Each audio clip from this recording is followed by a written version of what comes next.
If you've been sending out your resume to dozens of jobs and hearing nothing but absolute silence, I want you to stop for a second. Put the mouse down. Because the problem isn't your experience, and it's definitely not your work ethic. It's that you're playing a game that's been rigged while you weren't looking. I've spent 15 years in this industry. I've sat on both sides of the hiring table, and I'm telling you right now, the polite way of job hunting, it's dead. You've done everything right. You've polished that resume until it shines. You've written those polite follow-up emails. You've practiced your standard culture fit answers.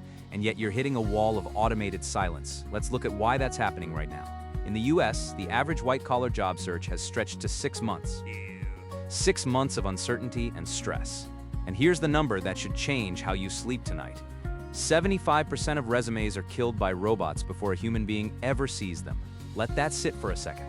3 out of 4 people just as qualified as you, are being deleted by an algorithm. You're not being rejected by a person. You're being filtered out by a piece of code that doesn't care about your potential. It only cares about compliance.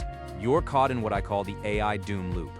If following the rules is exactly what's getting you filtered out, we have to ask ourselves, what are the people who are actually getting hired doing differently?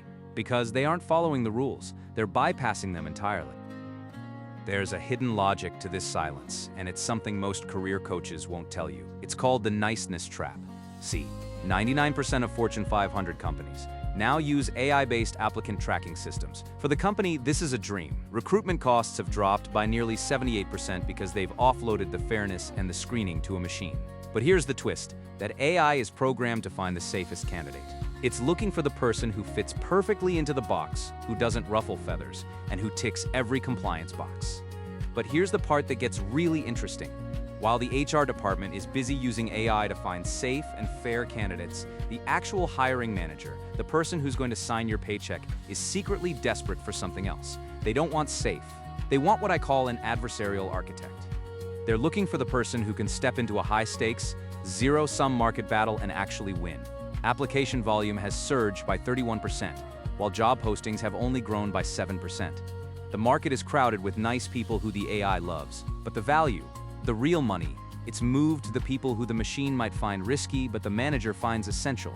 The machine wants fairness, the business wants a competitive edge, and in a zero-sum economy, those two things are no longer the same. So, the question becomes, how do you satisfy the machine's need for fairness while proving to the human lead that you're the rule breaker they actually need? I want to tell you about someone I'll call Case Study KK. Was a senior strategist who'd been stuck in that 6-month search loop. He was doing everything by the book and he was invisible. Then he changed his strategy. He stopped trying to be the best candidate and started being a bypasser. He realized that the front door, the official application portal, is a trap designed to keep you out. Kay started using what we call counter AI tools. He didn't just write a resume. He optimized it to hit a 98% keyword match so the bot would let him through. But that was just his ticket to the game. The real magic happened when he leveraged hyper-networking to bypass the HR loops entirely. He targeted the decision makers directly with proof of outcome certainty. Instead of saying, "I'm a great team player," he showed them exactly how he would solve their most expensive problem in the first 90 days. He went from being ghosted for months to landing multiple offers at big tech within 2 weeks. 2 weeks. This is what we call the high alpha strategist approach. These professionals are pulling in total compensation packages between $310,000 and $450,000. They aren't smarter than you. They just realize that if the system is designed to filter you out, you have to build your own entrance. They treat the AI as a gatekeeper to be tricked, not a judge to be impressed. Now, we have to talk about the AI variable, because this is where the gap between the fair guys and the essential guys becomes a canyon. Right now, roles that require AI fluency command a 56% wage premium.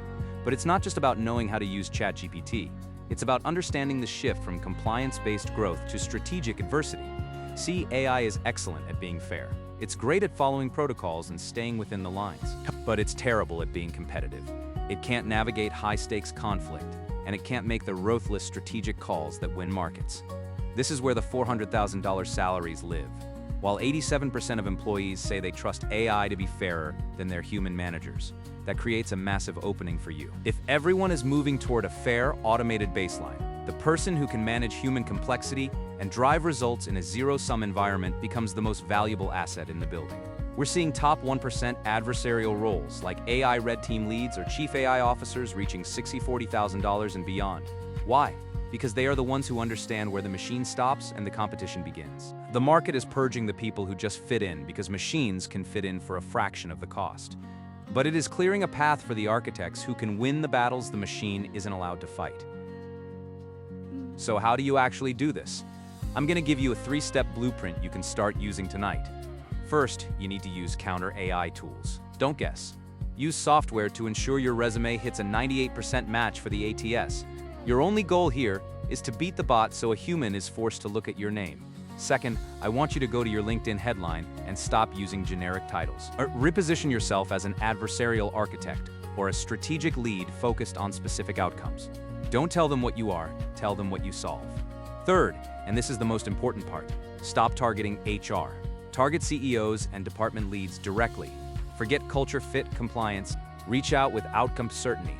Tell them, I see you have this specific market challenge, and here's exactly how I've solved it before.